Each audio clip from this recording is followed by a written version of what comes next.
So, Bill, here's the real story.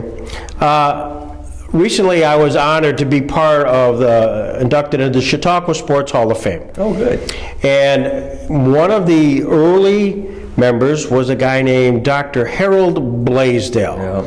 And he did so much for so many here in the Jamestown High School community. Do you remember much about your dad's time period in relation to the high school and,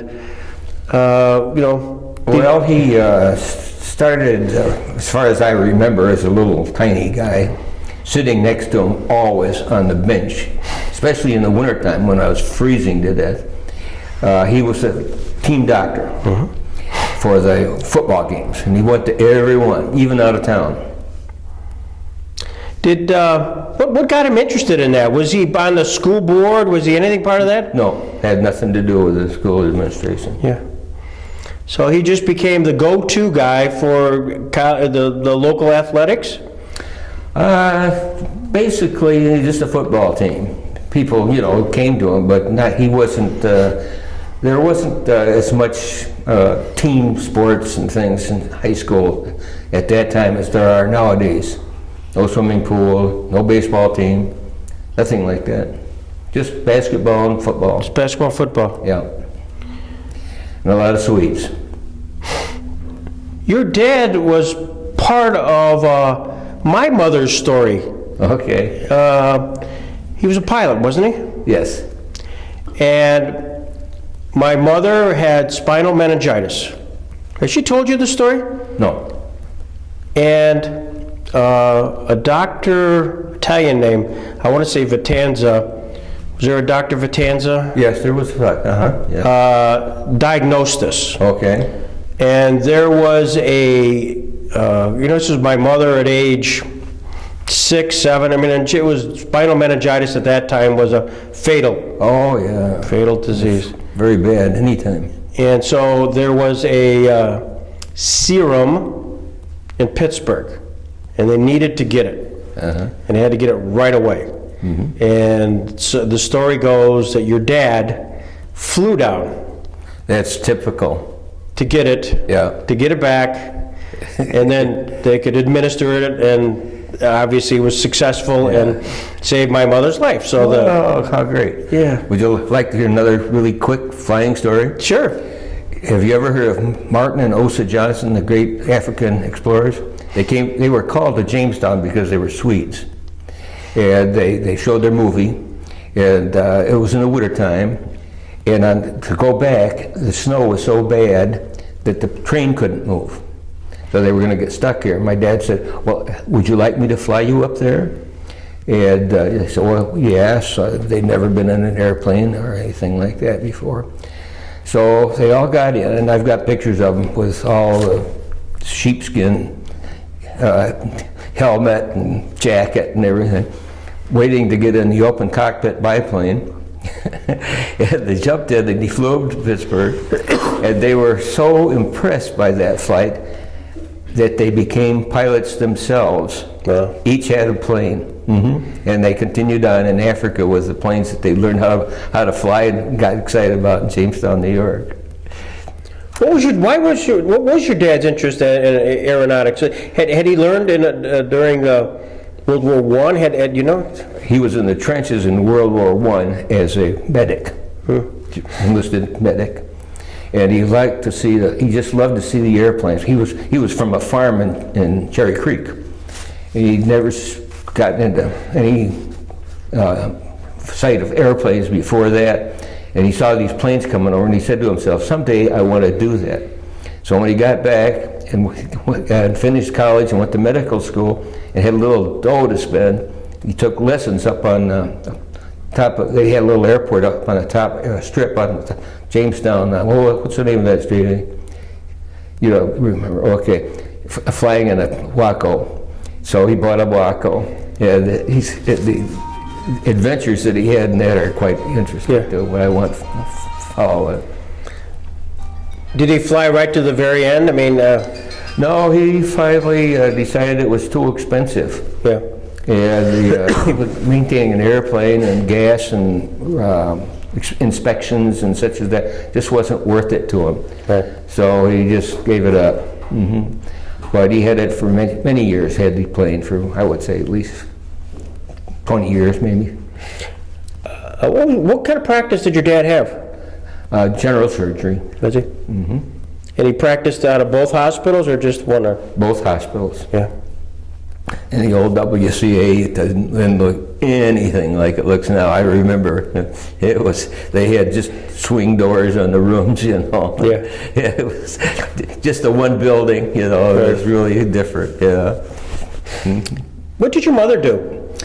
Mother grew up on a farm in Conewago, and she was a school teacher to begin with, pre-marriage. She taught kindergarten and first grade, which I'll mention in my story. And when she got married, she was a housewife. That was it at the end of her employment. But she was a pilot also. Well, she took flying lessons, but then when she was coming in for a landing close to her solo, the trim, the old wire trim that she had to move like this, there was no lever and got caught.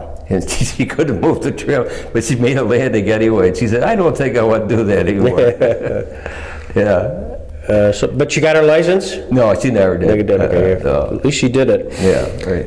That's great. So where were you born? I was born in the General Hospital. Right. And where were you living? Where was your dad and mom living at the time? Canterbury Road out in Blaisdell. So you were right here in town. Yes. And then you went to, what year was that? 1929. 29. And you went to school where? Jamestown. Jamestown High School? I started at Sullivan School through the grades. Well, I started actually in Glidden Avenue. They had a little school up there. And my aunt was the principal of that school.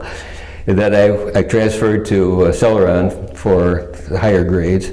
Then when I got up to 8th grade, I transferred back to Lincoln, which was a junior high school at that time. Then I finished at Jamestown High School. So Glidden School, my gosh, having driven by that abandoned school for many, many years, it's now down, by the way. They finally took it down. Finally took it down, but it had been sitting pretty naked for a long period of time. I went to first grade there, got my first fist fight there. Did you really? Yeah. What was the background of that? I don't know. We lived in a pretty big house, and some of the kids kind of thought that was not the best thing to do. And I know I had my lunch there my first day or second day, and I put it on the windsill of one of the windows while we were out in the playground, and when I went to get my lunch, it was gone. And so I don't know if I accused him. Good kid, we became good friends later on. But he picked a fight with me, and he bloodied my nose, and I hit back, and I made him cry, and he went on home. So, yeah, we went through school, the Celeron schools. Yeah, that was a good time. Was it? You know, you're a doctor's son, therefore a little bit of royalty, a little bit difference. That's right. Yeah. You know, we lived in a big house, and everybody saw that, and you know how it goes. Jealousy, I guess, or something. Right. I don't know.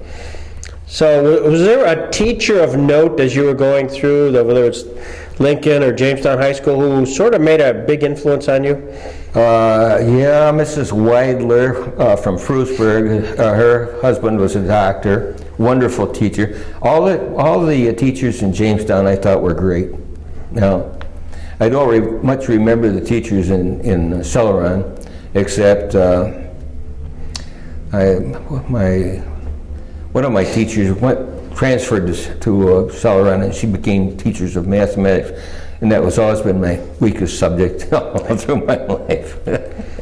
So, how'd you get through organic chemistry? That's a good question.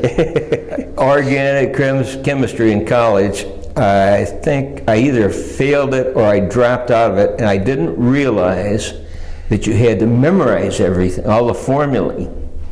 And so I thought I'd just get by reading, you know, discussions of the different kind of chemicals. I never bothered to memorize anything. But after I got out of the service, trying to get back into college, I went to the University of Colorado and took organic chemistry and got an A in it. I'll be darned. Because that is so math-oriented. That was the end. That was my demise as trying to be a medical student. I became a lawyer after that. Yeah. Organic Well, my chemistry. demise was physical chemistry. Mathematics. Mm-hmm. And to get through that, you either had to be able to use logarithms, didn't know anything about logarithms, or you could use a slide rule. And I tried to get lessons on the slide rule, but they didn't register. But after I got out of the service, I went down to Gear Done. I bought a slide rule. I practiced at home for about 3 or 4 weeks. I got really slick on that slide rule, pardon the pun. But then I didn't have any trouble with mathematics after that.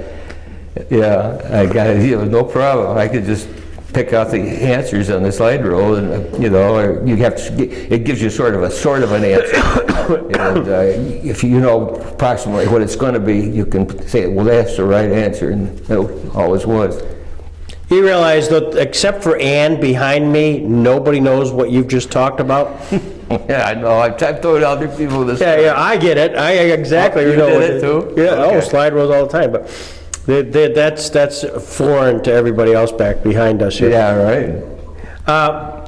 At some point, this would have been 1929. What do you remember about December 7th, 1941? Well, I was coming down the stairs in my house. There was a radio at the bottom of the stairs. That news came through on it. I said, "Oh my goodness!" I was 12 years old.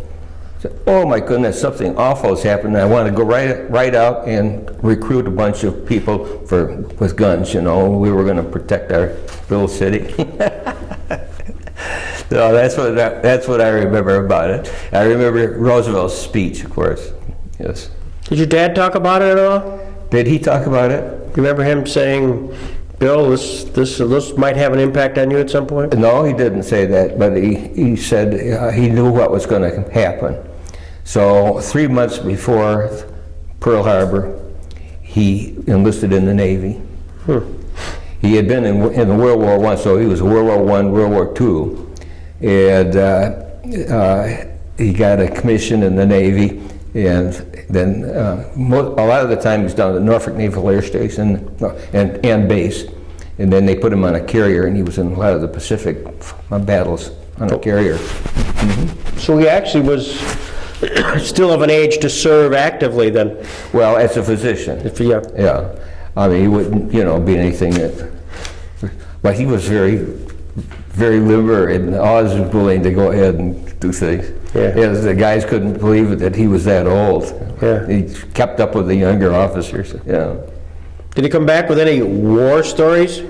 Yeah, he saw some of the kamikaze flights that the pilots wound up on his ship, right next to his carrier.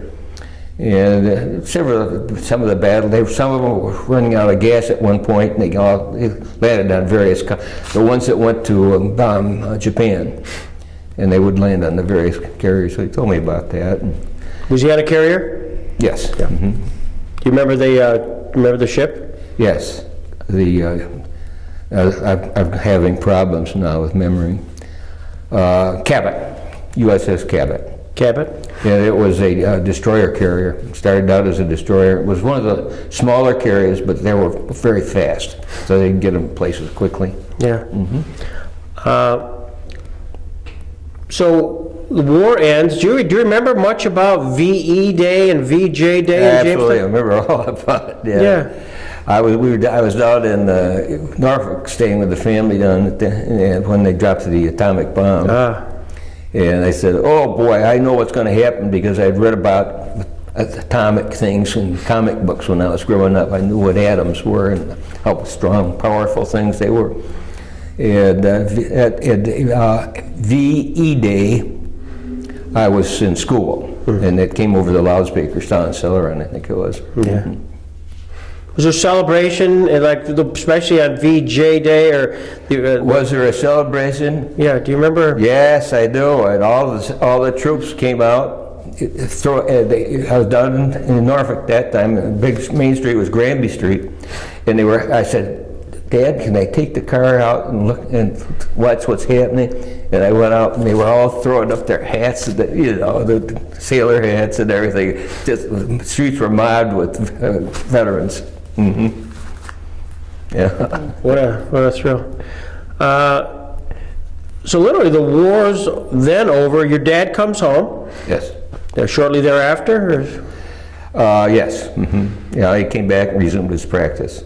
And so he came back here. Came back to Jamestown. And so you would have graduated from Jamestown High School in 1947. 47. And then what's your next career path? Okay. I was a fair student in high school. And I managed to pass the college entrance exams okay, but I wasn't brilliant. And when I was a child, I had an extremely hard time learning to read. And I went to school down at Fort Lauderdale because I was down there for my health. And I couldn't read. And the nuns in the Catholic school that I was attending just couldn't get over how stupid I was, you know? And they finally passed me on condition. But I went home and I said, "Mom, the guy next door has roller skates. And I want a pair of roller skates so badly." And she said, "Well, here's what I'm going to do. I'm going to write to your father and ask him to send all of the first grade reading books home, down here, and we'll work on those. And if you can read by yourself on the last one without me helping you, I'm going to get you the roller skates." I did. I learned to read. I went back to Jamestown, and I was 3 grades ahead of everybody else. Wow. They put me out on the stage and had me read a newspaper. Really? Yeah. Wow.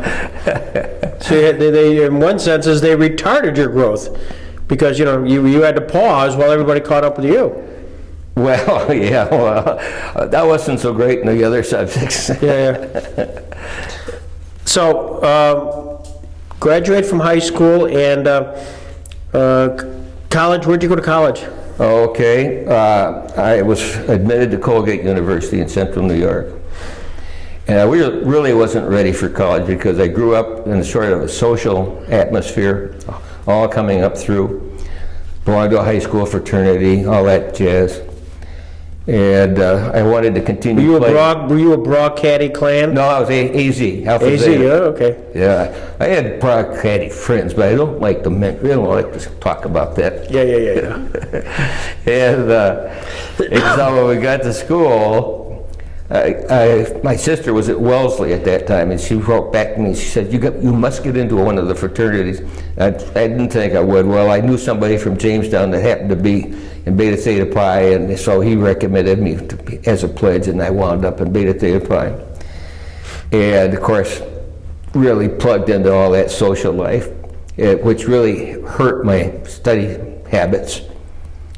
And when I got to the senior year, I think I dropped out of PhyChem, physical chemistry, with all the horrible formulas.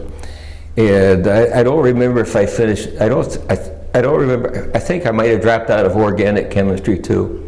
So when I got back, I took organic chemistry at the University of Colorado on a summer course and got an A in it. I knew how to study by that time. Yeah. So you graduated from Colgate? No, I didn't graduate. Okay, good. Okay, here's the rest of the story. Like, what's his name on the radio? Paul Harvey. Paul Harvey said, here's the rest of the story. I got to my senior year, first semester, and I started thinking about this. I said, if I graduate, I'll never make it into medical school. I don't have the grades for it. So I said, the only thing I know is to drop out of school and gather up my papers and things and start feeling about how am I going to do this. When you dropped out of school, you suddenly became draft eligible. So the next day after I got home, I went to the draft board down at the Fenton Mansion. I said, "Oh, draft me as quickly as you can." because I've got a job to perform with myself.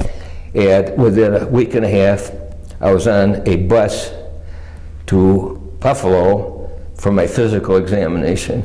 And then a train to Fort Dixon, New Jersey. And my orders read ALA on it, and I said, boy, I'm going to go to Alaska. That's great. Wound up in Camp Rucker, Alabama. It was quite a surprise. We were going south instead of north. Yeah.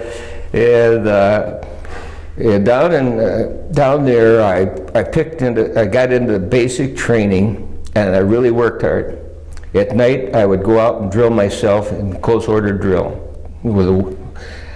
During the day, in other afternoons or free afternoons, I would go to the local day room. I'd pick up all of the field manuals that contained information for basic training, weapons, close order drill, etc. And I studied them.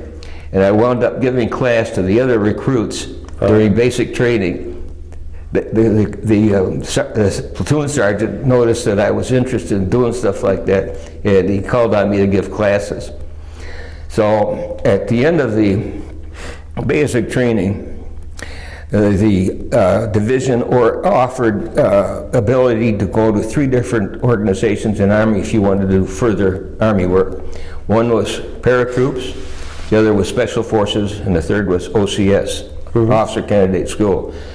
Paratroops were filled, Special Forces was filled, and the only way you could get into OCS, so they had plenty of places, but you had to go before a board of officers, and they looked over your review and everything, and you had a personal interview with them, and I was selected to go to OCS at Fort Knox, Kentucky. Once. I was a tank officer, 2nd lieutenant, and they put me in charge of recruits again, teaching recruits. I did that for about 3 months, got bored. I wanted further testing of my abilities, so I asked for Korea service. They quickly picked that up. I went to Korea on an airplane. I went up to Tacoma, and then they trained me up to Seattle, and they flew to flew to Japan, and spent about 3 days in Japan. Then they put me on another plane, took me to Busan, Korea. It took the oldest train you have ever seen. So what's the time period? Give me a... Well, now we're in April of 1953. Okay. Okay? And they put me on this old train, and we went to a little town called Yeongdeungpo, and it was I was astounded by how poor people were and how backward, everything was. They used ox carts, and they had a threshing machine for rice that had a long belt, a steam-driven machine. Right. And so off I went to a town called Chuncheon, which is in eastern Korea, and that was the division headquarters for the 45th Infantry Division from Minnesota. Ta-da! And from there, they trucked me up to, I got in a Jeep, and they trucked me up to my final resting place, if I can refer to it as that. And that was in the valley right next to the Heartbreak Ridge. Okay. So I had 3 tanks in Heartbreak Ridge in the Mundungni Valley, which is right next to it.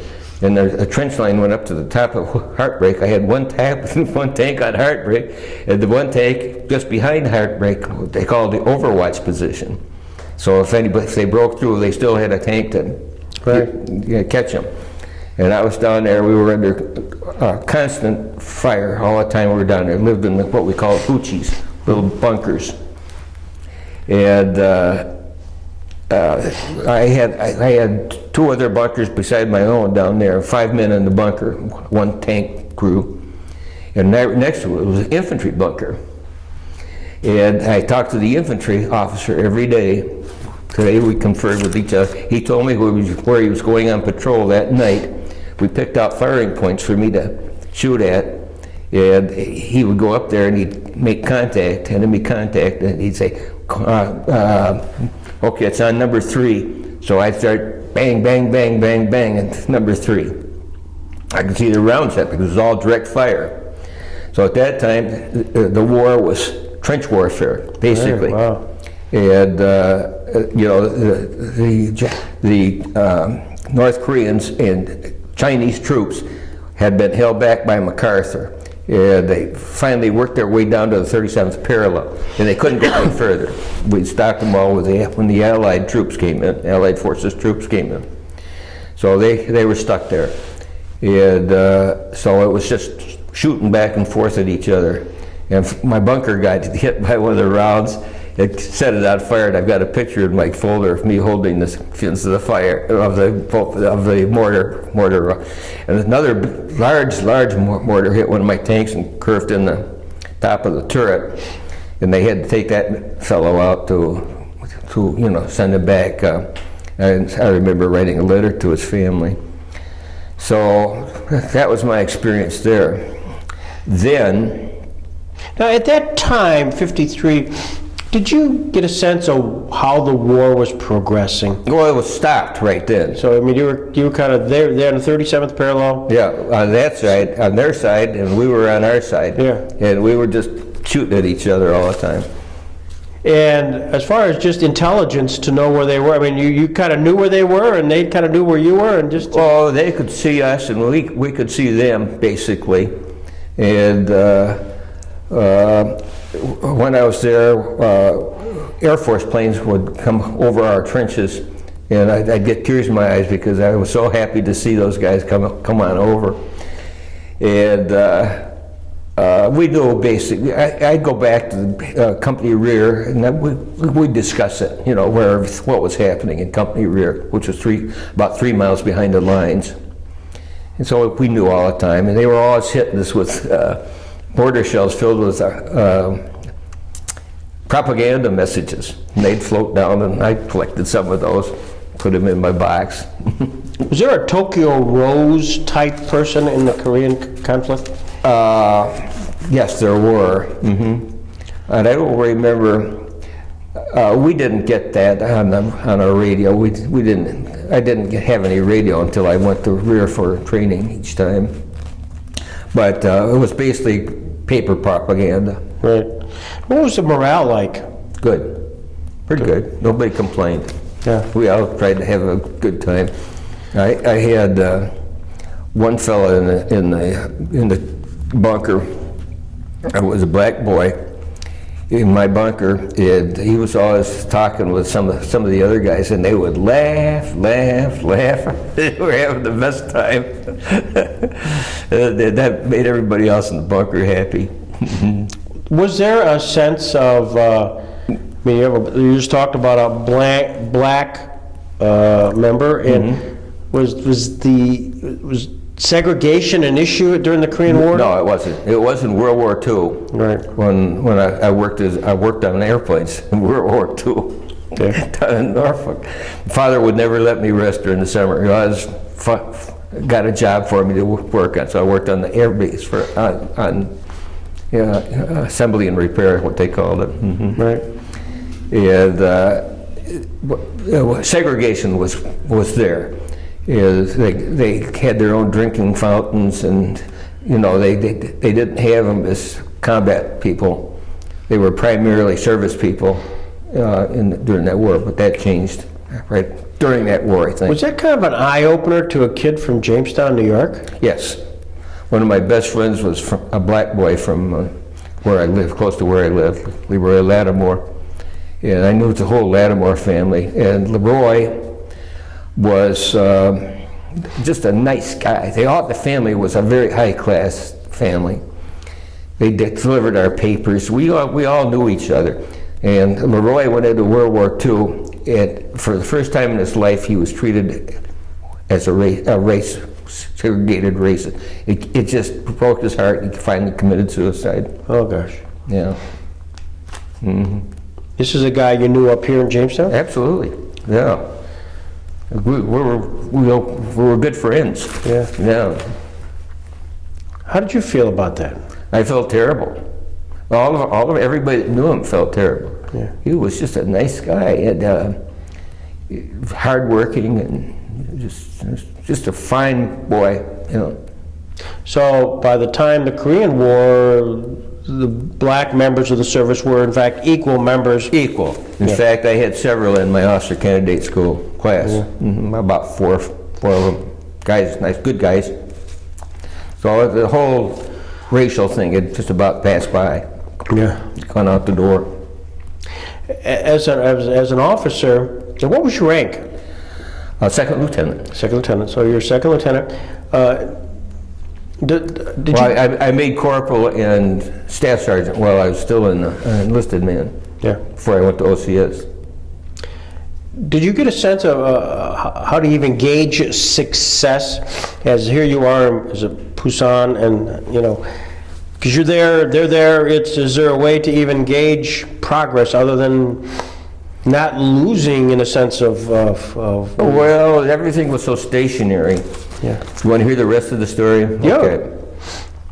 Right as the armistice was approaching, and everybody knew it was coming, the North Koreans and Chinese knew it was coming, American troops and Allied forces knew it was coming. So immediately, about a week prior to the signing of the armistice, Korea and North Korea and Chinese started moving forward, trying to gain more and more territory. Things really heated up. The hill I was on was called Christmas Hill. The reason it was called Christmas Hill, because at night there were so many hits by artillery fire, it looked like a Christmas tree. Well. So they took me out of the Mundangmi Valley, and I had my own one tank. Up there was a searchlight tank on the top, and they gave me command of that tank. I don't know why. And so I and my tank crew were up there, and we were constantly being mortared, but never got injured. Close to, on July 26th, the day prior to the armistice, I personally was shooting the cannon at a bunker across on the facing slope of the mountain, and I could see the rounds were hitting it, but doing nothing. So I didn't know what to do. And then suddenly fog came in and kind of covered my telescope, but I couldn't assess the damage I was doing.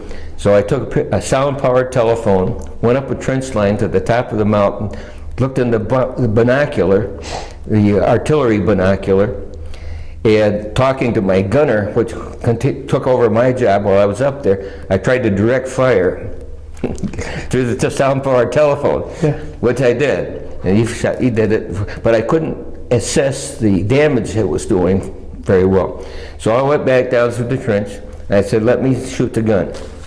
So I took over the gun, and I could see the rounds exploding, so I asked the loader to put those on a slight delay each round, like a 300th of a second delay, so that they would penetrate into the bunker and then explode.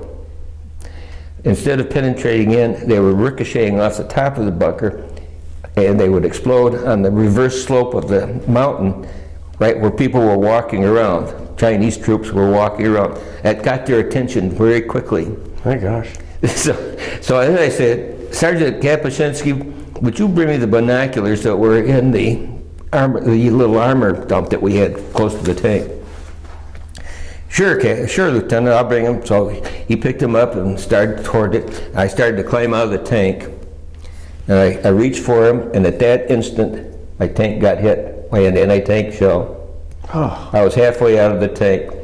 It hit the back, fortunately hit the back part of the tank, knocked off the track, opened heavy engine compartment doors just flew open, and Lieutenant Blaisdell started to fly. I thought, I knew I wasn't flying home, but I knew I was flying through the air. I landed on my belly, and Kapuscinski said, Lieutenant, I can't see. He was all bloody. I said, I'm going to go up to the battalion aid station, which is about 100 yards up the slope, and get medics down. I thought I was okay. I didn't have any pain. I just thought I was okay. The next thing I knew, I was lying on my back. A Puerto Rican soldier was cutting my clothes off. said, "Where's my pistol?" He said, "It was so badly damaged, we threw it across, just threw it down the slope."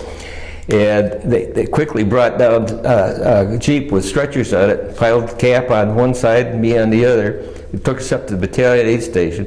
I was filled full of blood and plasma, antibiotics, bandaged, and they called in a helicopter, an old Bell helicopter built in Buffalo, New York, that came in after us. And they put me on one pod and cap on the other pod and flew us to the MASH hospital. Now here's an interesting story. Got to the MASH hospital, got operated that night. They sent me down to the next day they sent me to another city in Korea, then up to the airfield north of Seoul, put me on a plane, flew me to Japan, to the Osaka Army Hospital, where they operated on me, took all the shrapnel stuff out of me, and sewed up the wounds. And I was there for about 5 weeks, and I went back under limited duty after I recovered. But what was I going to say? I guess that was the story I was going to tell you. Whoa. That's amazing. Well, you don't have a chance, and I think for the students back here, a chance to chat with somebody who actually, you were hit, obviously hit, Yeah. shrapnel. What's the sensation? I just knew I'd been hit. The interesting thing was... Is it heat? I mean, do you feel... No, I didn't feel anything. It hit, and finally I was in the air. I remember hearing the round go off I'm sure it was from a recoilless rifle, anti-tank round in a recoilless rifle. Somebody had carried it up the slope. And they didn't have any artillery at that where I was. And after I got hit, I could smell a cordite, which was I knew that was a Chinese powder that they were using in their rounds. I knew it had been hit by a Chinese round, and but I had no pain, actually no pain, until I got to the hospital in Japan. And that was quite painful after that. But they kept me sedated and bandaged and everything, and I was okay. How long were you in the MASH unit? Just overnight. Just overnight. I've got pictures of the MASH unit that I was in. And this MASH unit, 36, was the one they used as an example for the MASH series of television series. The very one. Did you meet Hawkeye? No, but I got the picture. Researching through the computer, I got pictures of the Bell helicopter. I got pictures of 2 guys laying on a stretcher up there, the officer that took care of me. Then he wrote an article for 45th Division Reunion. I got his name from that because he was at the very spot I was. He's the guy that took care of me. Oh my gosh. And then he wrote this article with the pictures and everything. And I finally found where he lived. He's still alive, and he lives out at the end of Long Island. Yeah. This is incredible. Yeah, it's incredible. How did your other colleague, how do you make out? Good. Good. Yeah, he went back to, when I got back, he was full duty back at the base. And finally, I called him, I said, "Cap, wouldn't you like to be in our reunion group?" And I said, "What you doing?" You know, he was World War II, World War I. He says, "Well, right now," oh, this is funny. Well, I got so many stories about my fellow officers and enlisted guys. But you know what he was doing now? He was coaching a women's hockey team. Oh, is that right? And he said they didn't want to join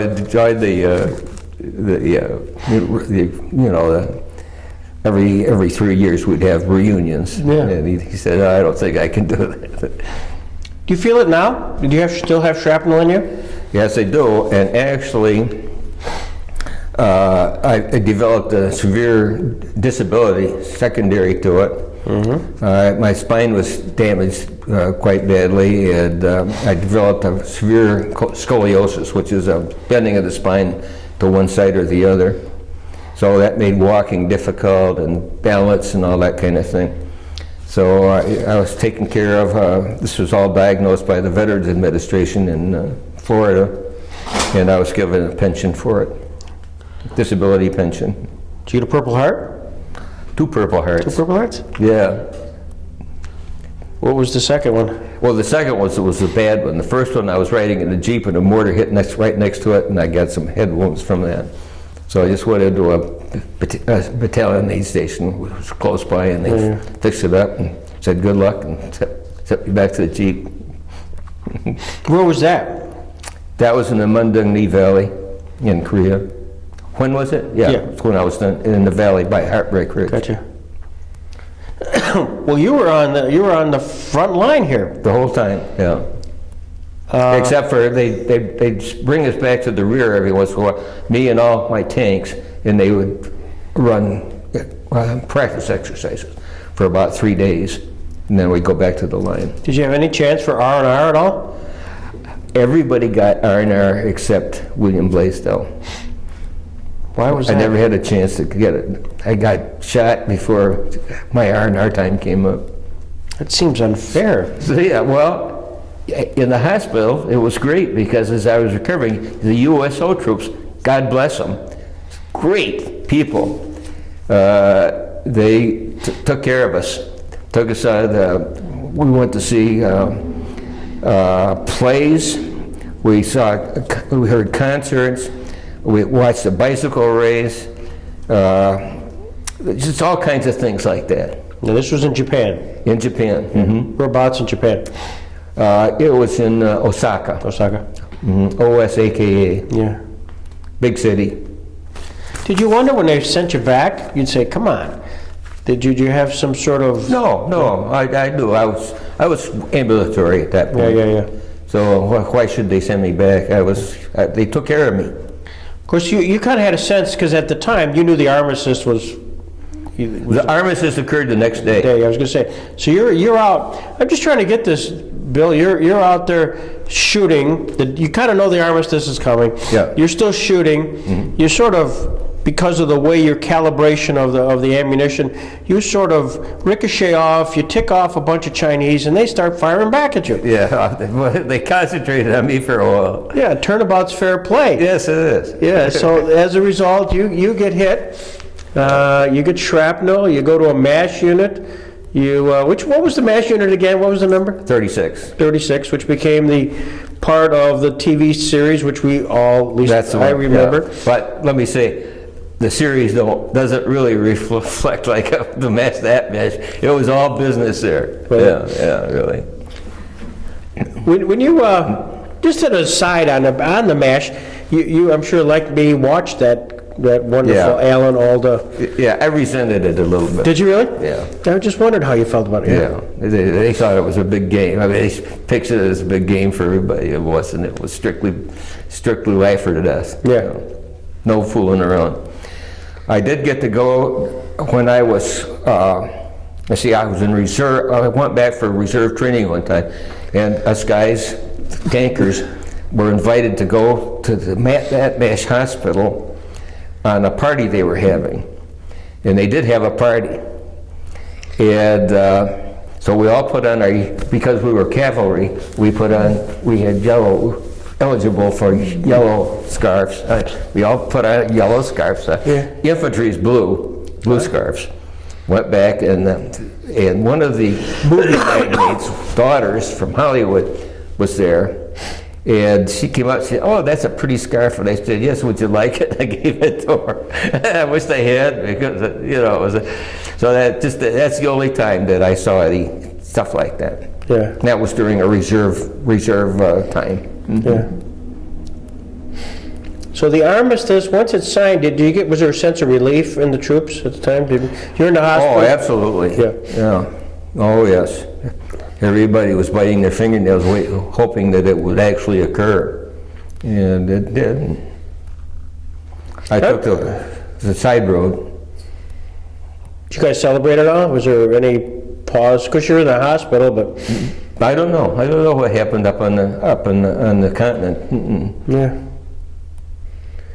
I keep thinking of what just happened. I mean, now that I'm kind of dawning on me, the day before the armistice is signed, it reminds me of even World War I and where they knew the armistice, the 11th day, the 11th hour, and yet the day before was a terrible tragedy of during World War I. How many Americans died? Yeah. Because they're unloading all their ammunition. No, that's how my father got it. Yeah. Did he get hit? Oh yeah, he was in the trench and a round hit on the day after the armistice was out. Yeah, German round. And because of that, he never got a Purple Heart. It was armistice, you know, the war had stopped. So he was spent time in France or Belgium. I don't know which it was because that's where the trench line ran. And then came home on a hospital ship. And at home he was pretty well healed up. But Did he have any after effects? No. No. He just took on business as usual. Yeah. Where'd he get hit? Face and upper body, I think it was. You know, my grandfather was gassed in World War I, but never talked about it, but it did have a respiratory. Absolutely. We had, in training, we had to go into gas chambers just to get Did you? and learned how to use gas masks and all that stuff. Was that part of your gear, the gas mask? No. No. But if they started using gas, we would certainly be given those on the line, even, you know, wherever people were. So after you armistice is signed, then what happens to Bill Blaisdell? I went back for about 2 or 3 months, I think. I was there, 2 months, and then they sent me to Incheon. And Incheon then did not have an airport. That's North Korea's largest airport now, in Incheon. But at that time, it was just a bay, water, and they had LSTs, the old LSTs that could land on land. We loaded onto LSTs. They took us out to the ships, and I came back to the United States on a military troop ship. I was put in charge of a bunch of Puerto Rican soldiers that were going back. I didn't speak any Spanish, but all those Puerto Ricans speak English and Spanish. But they were a little bit sloppy with how they wore their clothes, and I was supposed to keep everything in order. I didn't bother too much doing it. Got back to San Francisco, and first thing I did was go to the Mark Hopkins Hotel, top floor, call my family, and had some couple of good drinks up there at that point, and had spaghetti for supper. I wanted spaghetti so bad. Yeah. I just wanted some spaghetti, you know. So I ordered. That was my first meal back in the United States. We there. Yeah, I lived on sea rations all while I was on the line up there. What is sea rations? They're in the can, just like a soup can, and contain about 3 or 4 different menus in each can. Each can had a different menu. The favorite was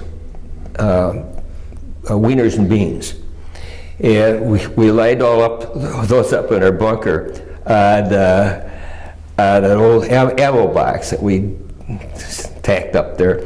And guys could go pick up whatever they wanted. You could never get weenie beanies because that was always taken. I got a few of them, so I developed a real appetite for beans and wieners. Are the wieners, were they like Vienna sausage? Just little chunks. Yeah. Wow. Does Ann still serve them to you? Absolutely. She's a very good cook too, so I'm happy all the time. Oh, I can see that. So you finally come back to the States and you get discharged shortly thereafter?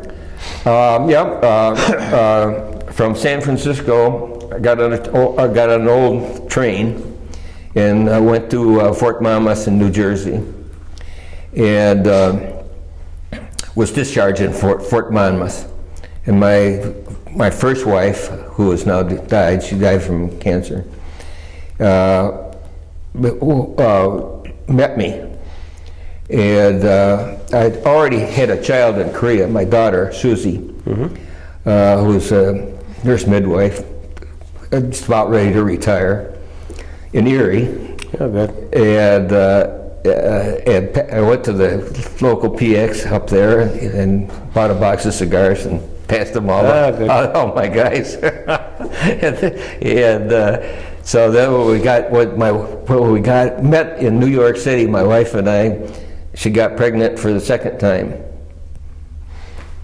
That was our first son, Steve. Steve, yeah. Yeah. Terrific. When did you decide to go into medical? Pardon When me? did you decide to go into medicine? When? Yeah. I started with that sort of in mind when I went to Colgate for the first time. But I didn't really realize that I wasn't going to make my goal when I was a senior, first semester senior. So that's when I left. So then I went back to school. I told you I learned the slide rule pretty well. I had no problems with, I took the senior year all over again. Well, graduated close to the top of the class. I was tutoring some of the other guys. Yeah. So with the Korean War, then did you go to med school after then After the Korean War. Med school war, and where did you go? Where did you go? After the Korean War, I went to University of Buffalo for medical school. And I had my father's old microscope that he had in his office. And I took it there, and the guy that was in charge of taking care of microscopes, he had his own locker there in the anatomy lab, said, Blaisdell, I remember Blaisdell. Was your father a student here? I said, yes. He had my microscope. Then when I went to the microscopic anatomy class, he said, that's the oldest microscope I've ever seen. The professor. He said that must have been von Leeuwenhoek's original microscope. So I used that all the way through. Yeah. And after that, I was a family guy by then, you know. I was really into making my sustenance for my family. And my former wife was a nurse, and she worked in the hospital in North Tonawanda. I worked summers in various places, Erie Paving Company, Tonawanda Chevrolet Motor Works, and Bethlehem Steel. Yeah, all very low-level jobs. Yeah, then when those petered out, you know, the other times I worked in medical and surgical research at the Buffalo General Hospital during the summers. Yeah.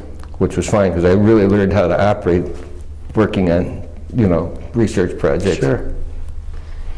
Yeah, then because Susie, my oldest daughter, was having a lot of upper respiratory problems, when I had to decide where I went for my surgical residency, I decided I better go to the south, or southwest. So we all piled in, went out Route 22, the old Route 22, in a car without any air conditioner. She developed whooping cough. Well, anyway, we got there, and I went to Denver, that hospital, and I went to Albuquerque Hospital, and I went to Oklahoma City Hospital. And I liked the Oklahoma City situation the best because it was more family-oriented. And so I stayed there and took my residency there. So when did you decide to come back here? My dad was killed in a car accident during my last year in my residency. I knew that left my mother alone, so I came back to sort of take care of things. Should have been in the mid-60s? 1964. 64. Yeah. And you practiced here how long? About 15 years. Yeah. And then I went out to Albuquerque. My wife and I, we went out to Albuquerque. And I worked in Albuquerque for a while, and I went down to Artesia, New Mexico, southern New Mexico. And then the kids were having problems with drugs in some of the schools. And my wife Ann said, at that time we were separated. We separated while we were there. And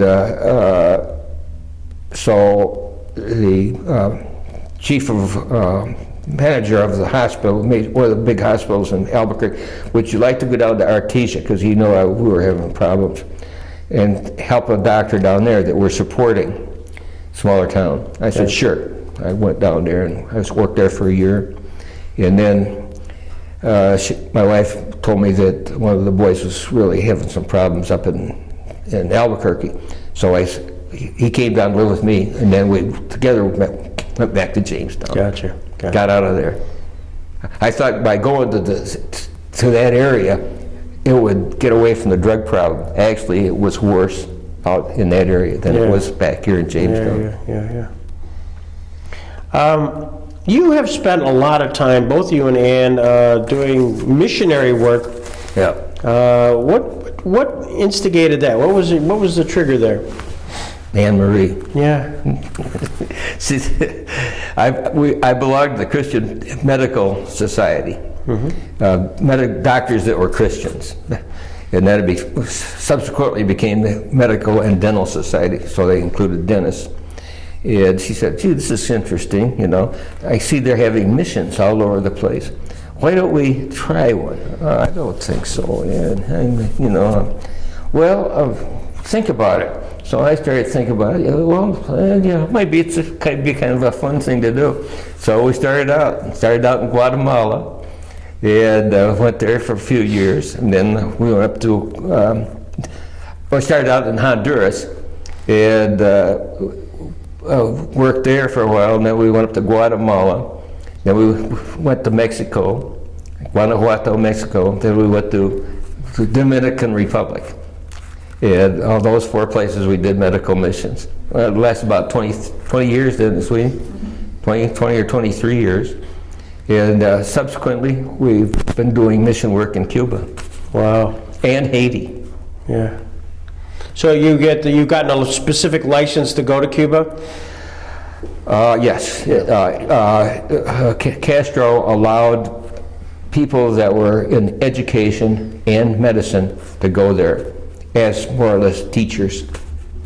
So We didn't go with we went with medicine and church. We went as a sort of a church mission to Kaibarian first time, and then after that Santa Clara. Santa Clara. And we worked on churches, building churches. Okay. From the medical, at least the reputation, I was in Havana in 2000 with a medical group. Okay. I brought baseballs, so it had nothing to do with medicine, but the rest of the guys brought all kinds of medical equipment. So my role was very unique. Yeah. Anyways, but you almost had, you got the impression, they wanted to leave the impression that the medicine had been really well advanced. Yes. In Cuba, and they had actually had a system which was, I don't want to say not superior, but very well. Very good. Yeah. And I worked with a Cuban doctor at the Buffalo General Hospital, and I was quite impressed with his abilities. Yeah. And their school system there, their college is excellent for all fields.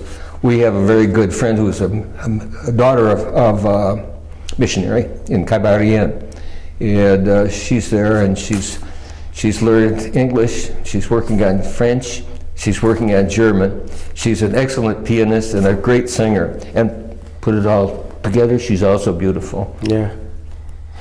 Wow. So I have no qualms about that subject. Yeah.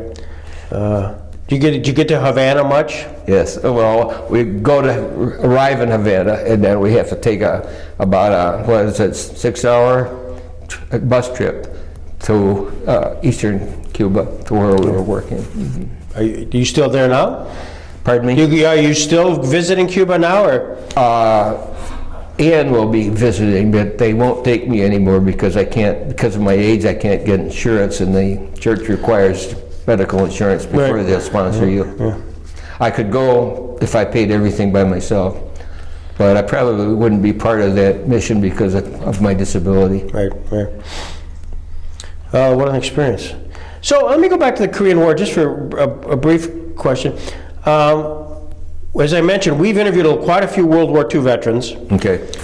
and then we sort of, I don't want to say run out, but there's chronology and age, and we just sort of got to a point where we then did the Korean War veterans.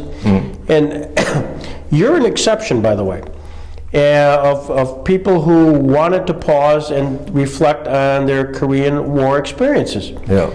And some of the people who are very close friends with myself and Phil Zimmer, who you know, and others who are part of this project, they just simply said, what you're doing, Greg and Phil, congratulations. Thank you for documenting history. It's terrific. I'm not interested. Yeah. And Well, you see, I had a special interest in it because I had a goal, and it filled my goal completely. yeah. So, but could you help us figure out why the Korean War vets, who are just sort of, just a little bit younger than the World War II folks, but they have a general reluctance to just talk about their Talk about, yeah, I ran into one down in Florida that was bitter about Korea. Yeah. But my group, my tank group, we just love to get together and talk about it. Yeah. So it depends upon individuals. And of course, it's been even worse with the Vietnam guys. Yeah. So do you suspect it has something to do with just the result? I really don't know what it is. I think the whole country, America, was not in back of it. And I didn't mind it because I could see what was happening with communism. Right. And I wanted to be part of the stop of the spread of communism. And they moved into Japan and they were taking over North Korea. And I wanted to be part of that. Yeah. I had a purpose besides my own personal things. Yeah. And what's the question I should be asking, Bill? You better not ask her. No, let's see. Oh, he's been back to Korea. Ah. And we had some pretty, well, for me, emotional experiences, but I think for Bill too. Although he's pretty quiet during the time, but we got to go up to the DMZ and we got to look over to the barren wasteland of North Korea. And one experience that stood out very strongly to me and was very emotional. When we arrived in Seoul, our son was being married there, going to be married in Korea to a Korean American young woman. So we went for the wedding and then the visit. And when we got there that night in the hotel, we saw a video of a protest in Seoul of the young people. And they were saying, go home, soldiers go home. I mean, very protesting the U.S. military presence. And we felt really sad about that because I thought so many guys like, Bill injured during medical school and early practice, he didn't have much damage, pain or disability. He was young and he worked hard at the Y to keep in good shape. But it was beginning to take, problems in his body were resulting from his injuries. And so I thought, here are all these young men who died and have disabilities, and here are these people, they poured blood on their soil, and they're saying, get out of here, we don't want you. And of course I understood. I mean, there's a basic understanding, well, they're looking at a different perspective, they're looking at us as presence there, unwelcome, and there have been problems. Well, they felt also that the American troops there were inhibiting coming together of the two countries, and they wanted to have their old country back again. So after that, a couple of times, a couple of days had passed, and we went into a shop, an art shop, and Bill had wanted to get a picture of what the countryside looked like when he was there. The thatched roofs and that kind of thing, and the farmers. And so our daughter-in-law, who speaks fluent Korean, was mentioned to the shop owner that Bill had been in the war.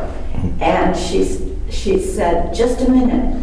And she goes in the back room and she brings out a young man, about your, well, no, he would have been older.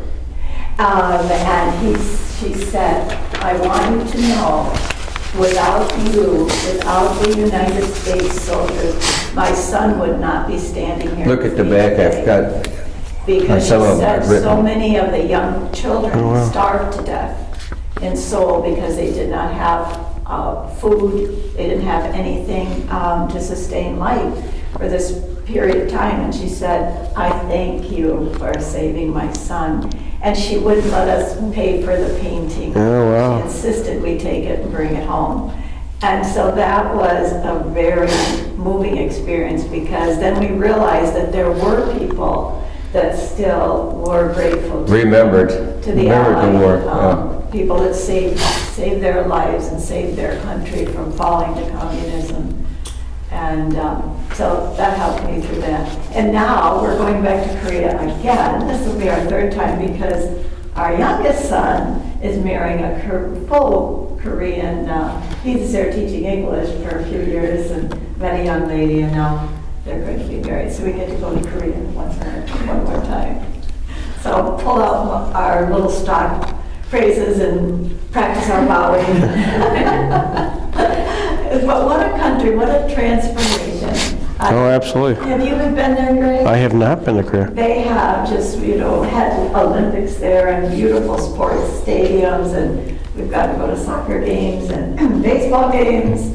And, the technology, we have Samsung and LG and all these companies, and our son is just having a wonderful time there, living there. And he got to see this World War II, or the Korean War memorial there, and all the planes and the tanks that they put on display. We got to go to the demilitarized zone with him, and so he's been pretty interested in this guy. Greg, I've got a picture in there. Okay. Of the MASH, if you want to look at it. Yeah. That's the actual MASH that I got that off the computer.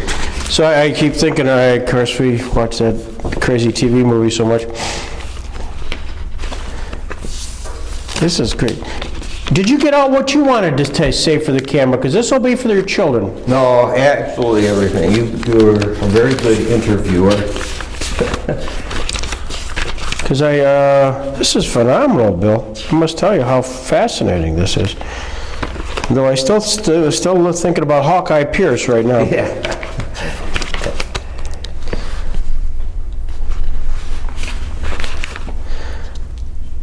Can I borrow this and make some copies of this? Sure. You got so much stuff here. Yeah, anything you want. Where are you staying? First of all, how long are you staying, and then where are you? We're just going to be here for another week, and we're up in, called Abbott Park, which is on one side of the lake. You know where the Chatterbox restaurant is? Yeah. It's about 1 mile north of there, toward Bemis, Yeah. on the left side, right on the lake. Because what I'll do is, I like to do this when I get done doing the interviews, I'll go back and you'll get the full copies, you got everything. Oh, okay. But I'll edit it and try to find some pieces on the internet and kind of enhance it a little bit, so it looks like there's some... Okay, sure. You'll see it, yeah. And I've got your phone number, and I'll make sure you get all this before you leave Dodge. I've got pictures of the hospital and I see MASH in there. I saw the 46th, was that the MASH for real? Well, they're just oversized pictures. Let's see here, wait a minute. Maybe I'm looking at the wrong thing. Oh, yeah, here's one of the helicopter, of the Oh, gosh, yeah. same helicopter. Here's the helicopter, here's the MASH hospital I was in right here. Here's the stretchers, they're taking them off, going to carry the guys inside. And this is the first room you go to. These are all stretchers laying out. I was completely covered with bandages. I think I was about in there, in that area. And here they are operating in the operating room. And this is the recovery room here. So, yeah, okay. And then, Osaka Army Hospital. Oh my God, you got your whole slideshow there. This is great. Osaka Army Hospital. And let's see, there's pictures of the hospital somewhere. Oh, up on the roof of the hospital, they had sort of a garden with a pagoda, and here's a frontis of the hospital. Let me see. There's one picture that shows that pagoda. Oh, here it is. And here's the little pagoda up on the roof. And then here's a picture that appeared in the Jamestown Post-Journal. Oh my gosh, how about that? Of me lying in bed in the hospital. You got pictures of everything with you except for the geisha girl. Come on, what's... Oh, the geisha girl. Yeah. I've got a story of the geisha girl in there too. All right, well, I want to hear it. Okay. On the way home from the hospital, they sent me down to Sasebo, which is in southern Japan, and that was the naval base for the Japanese Army during the Second War. And there was a holding barracks there for officers to go back to Korea. So they sent me back to this thing, and I was there. I thought I'd go back in a couple of days, and I was there, and I was there. And then he put something on a bulletin board. Anybody that wishes can go into Sasebo and do type papers, Army papers for us. So my buddy and I, that come from the hospital together, said, hey, let's take this. He was an artillery officer and got shot through the thigh. And so we went into Sasebo. And then we were typing a couple of days, we were having a pretty good time talking and everything. It was a American military office. We asked somebody, is there any place in Sasebo that, that's a good place to eat? So we thought we'd have supper there. They said, yeah, there's a pretty good place. It's called the Matsu Lodge. How do we get there? Just ask a taxi and they'll take you. He and I got in a taxi and went up to Matsu Lodge. And you drive up this curving thing up this hill. It had a stone wall on each side of the street. And there's just a normal sized building, sort of one-story building. And we went in and they welcomed us. And they told us that this was the Allied Officer Club now. And they gave us slippers to wear. You couldn't wear your shoes in. Went into a big room, and there was a line of girls along one wall. And you went up and you looked them over and you picked out your companion. Which one did you want? I picked out one that I thought was reasonable. And so did my buddy. They took us back and we had supper there together. They taught us how to use chopsticks, how to sing songs in Japanese. Shiana no Yoru, and we just had a wonderful evening there. And it was not a prostitute house, but I guess part of it could be if you requested it. But the part we were in was not. It was strictly geisha type girls, entertainment girls. And so we had just had a wonderful time. And I came back. I told my family about it. I said, "Oh, what a wonderful experience!" That was my R&R. See. And I said, I got to say, I kept looking on the computer, Matsu Lodge. Couldn't find anything about it until one time I saw an article by a naval officer, and he was an ensign. Looks like I was second lieutenant, he was an ensign, lowest rank. And when they got to Sasebo, they heard that there was a club up the mountain. It turned out to be the Matsu Lodge. No, we don't. And he described it perfectly. Yeah. Absolutely perfectly. So I wasn't dreaming. This actually happened to other guys too. So that was my final dessert for the whole research. I'm glad I asked. Sometimes you never know when you lob it out, what's going to happen. Yeah. Oh, this is great. Sound to it. Then suddenly the sound changed. I said, what's wrong here? I looked around and I looked up and there was a helicopter coming right over my house. And it stopped over my house.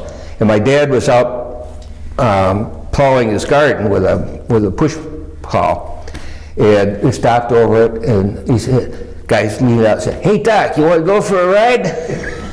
This was a test pilot of the Bell helicopters. No kidding. And when my dad had his airplane up at the airport, my dad would he would call on this fellow. His name was, won't come to me.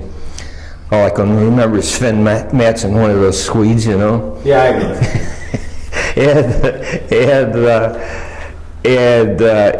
So he never came back, but he did offer him a ride at least, and cool. he's just because he knew my dad, you know. Yeah. Oh, that's just terrific. Hey, one last thing. Hey, guys, why don't you get behind Bill here? We'll get a photo of this whole squad. Great idea. Hey, I want to take a picture with you and Ann, so stay right there, Bill. I'll bring Ann over.